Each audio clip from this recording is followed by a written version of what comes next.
Salut! Oui, il y a une nouvelle série sur ma chaîne. Et cette fois-ci, ça s'appelle les Magic Decks.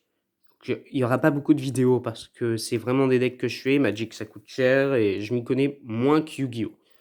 Yu-Gi-Oh! J'ai 7-8 decks. Je sais pas plus.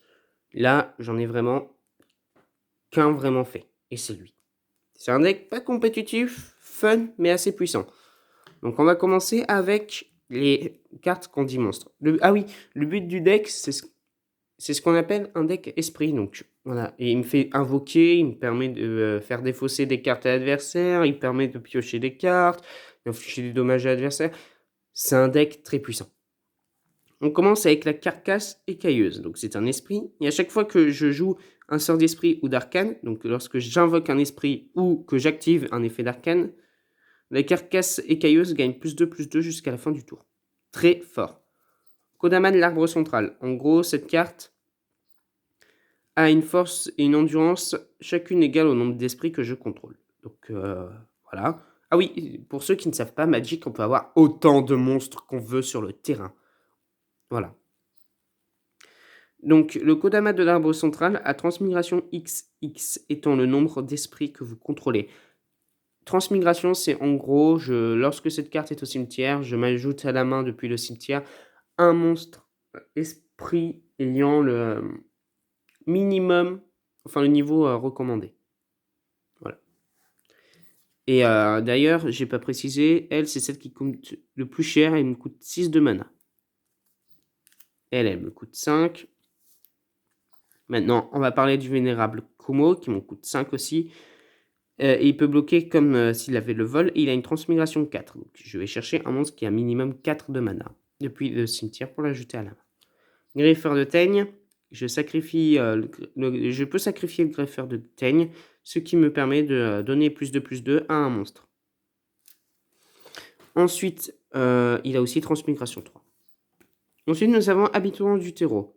À chaque fois que vous jouez un sort d'esprit ou d'arcane, vous pouvez mettre en jeu, engager une carte de terrain depuis votre main. C'est très fort. Ah oui, greffeur de teigne coûte 4 et elle coûte 2. Donc elle est très utile. Zubera à la langue baveuse. J'adore cette carte. En gros, cette carte, c'est une fois par tour, je peux invoquer un jeton de créature 1/1 incolore esprit pour chaque Zubera mis dans un cimetière depuis le jeu ce tour-ci. Pas dégueu. Elle, pour 2 aussi, à chaque fois que vous jouez un sort d'esprit ou d'arcane, vous pouvez mettre un marqueur ki sur le Baku Crinefleur.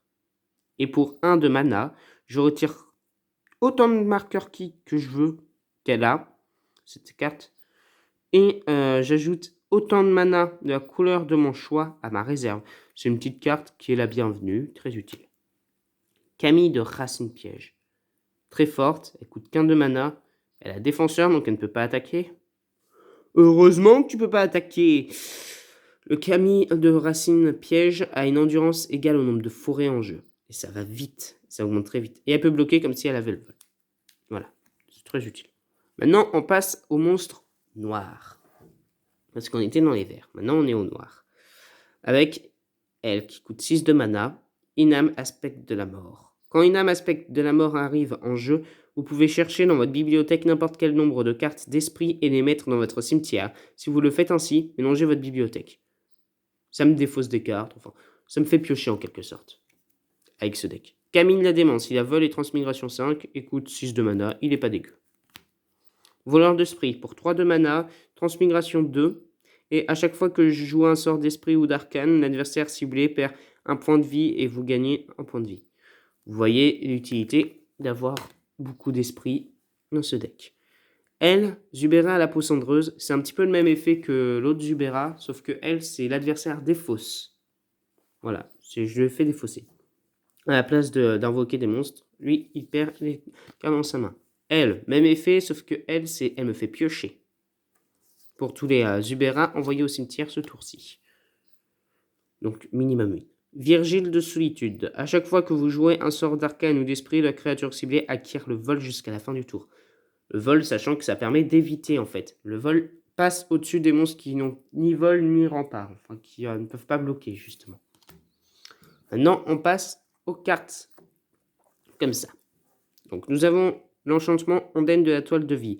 À chacun de mes débuts de tour, je mets un jeton en jeu, un jeton de créature 1/1 incolore esprit pour chaque reliquaire que je contrôle. Évidemment. Ensuite, nous avons Force des Cèdres.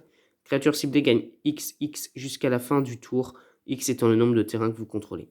Cette carte me rend littéralement invincible. À chaque fois que le terrain enchanté est engagé pour du mana, son contrôleur ajoute 2 mana de la combinaison de mana colorée de son choix à sa réserve. Pour 4 de mana, c'est pas dégueu. Les deux autres faisant 5 de mana.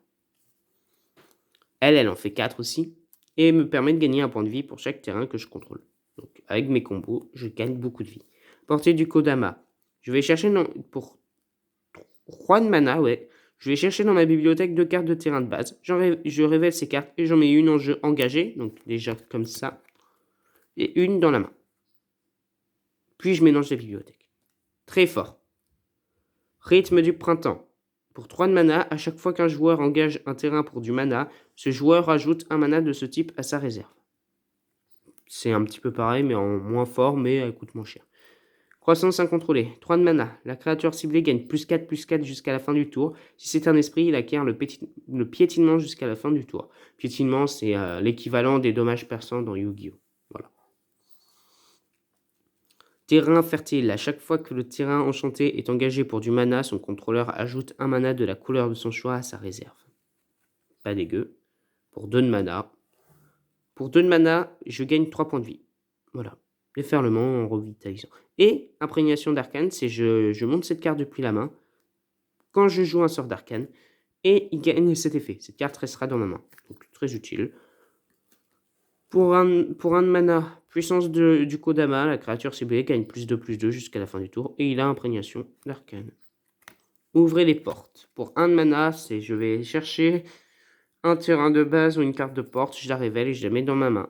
Et je mélange ma bibliothèque, donc une petite carte de pioche. On passe maintenant dans l'eau.